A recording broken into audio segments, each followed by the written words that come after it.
I just feel like every day in practice we've been working on this, like pressure. So I feel like we were really ready for it, and we were confident, we were just ready to pull out the win. And you talk about the pressure too. This isn't the most experienced group. They maybe play like it, but years-wise, it's not. How does this team? Is that kind of what it is? Like practice sort of puts you in a preparation to be able to play in moments like this. Yeah, we try to the upperclassmen that's been in here, like the last Final Four run. We try to help them out and just try to push them in practice so the games are easy. And just throughout this game, the confidence of this team, it's easy to see. It doesn't matter kind of the ebbing and flowing either way. This group feels like they stay together the whole time. Is that something that you've kind of felt from day one of practice here, that this group was maybe different than other teams you played on? I think it's a lot like last year's. I mean, we may not all our main sport be basketball, but we're all winners. We want to win. We're very competitive, and I just kind of knew. There you go. Sometimes you know. 3 weeks ago, while there's never a good loss, you guys learned an important lesson. What did you learn most from that loss moving forward? I mean, I learned that every game we have to show out, and we can't just not give our best effort. That game wasn't a good representation of how we play, and this game we showed out and showed how we play. In this game, both teams came out throwing haymakers. Third quarter looked like you guys really ramped up the defensive aggressiveness. Tell me about the plan and the adjustments at halftime, coming out and really getting after it defensively in that third quarter, because the turnovers really told the story there later in the quarter. We just try to throw them different options so they don't really know what's coming up next, and we just try to talk and try to get steals and create chaos. Obviously, West Plains runs through their two freshmen. It looked like you sagged off Jillian a little bit and focused all of your attention on really slowing Ainsley down. Was that kind of a highlight of your plan coming in to kind of keep her contained and limit her opportunities? Yeah, we were definitely trying to limit her and then see who gets hot and then play off of that and then just stick to the game plan, really. Our kids have put in the work and they have believed that they could get back to postseason play, and just every day we've talked about it being a process and really coming in and getting 1% better each day, and then the chips fall where they may, and our kids are just believing in themselves, and I've told them that we've really grown up a lot as the season's going on. We start young kids, but we're growing up with every single game we play. And for you, you got some alumni in the building here with you. Obviously, you championed yourself multiple times over as a player. How do you kind of, what it takes to do that, sort of relay the message to take it one game at a time or whatever it may be at this time of year? Right. It's important to take the game that is coming up, the next game. And, you can't look too far ahead. You look too far ahead, you're going to stumble. And so I just told them it's really important to focus on the now, focus on the team that we're playing. Yes, we have a goal in mind, but we can't get there. We got to take one step at a time.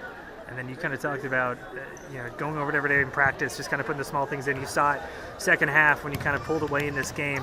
Just the confidence this group plays with. And I've got to imagine those last 4 minutes, defensive intensity, free throws made, all those types of things is something a coach would love to see in the final minutes, right? Absolutely. I think our two returners who have postseason play with Peyton and Quinn really stepped up and provided that leadership on the floor and just gave the others confidence to play with them, and we made free throws down the stretch, which sealed it, which was great. Go ahead.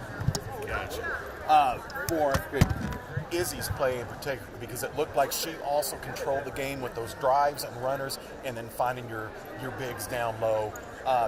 Tell me about that third quarter, or the late third quarter, early fourth quarter burst where the defense really made a statement.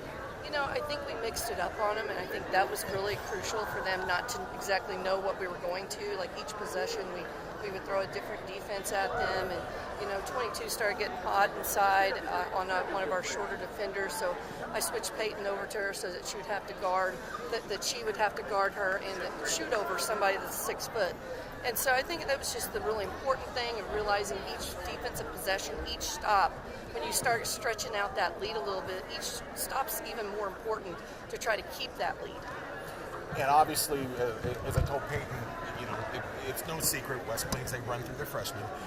It looked like you focused your efforts on kind of limiting what Ainsley could do to you. Absolutely. If you watched her in the semi against Hillcrest, she had 23 points, and she was shooting very well. She's a super talented freshman. I mean, these are going to be battles that we're going to have with this team for years to come because we both have such young key players.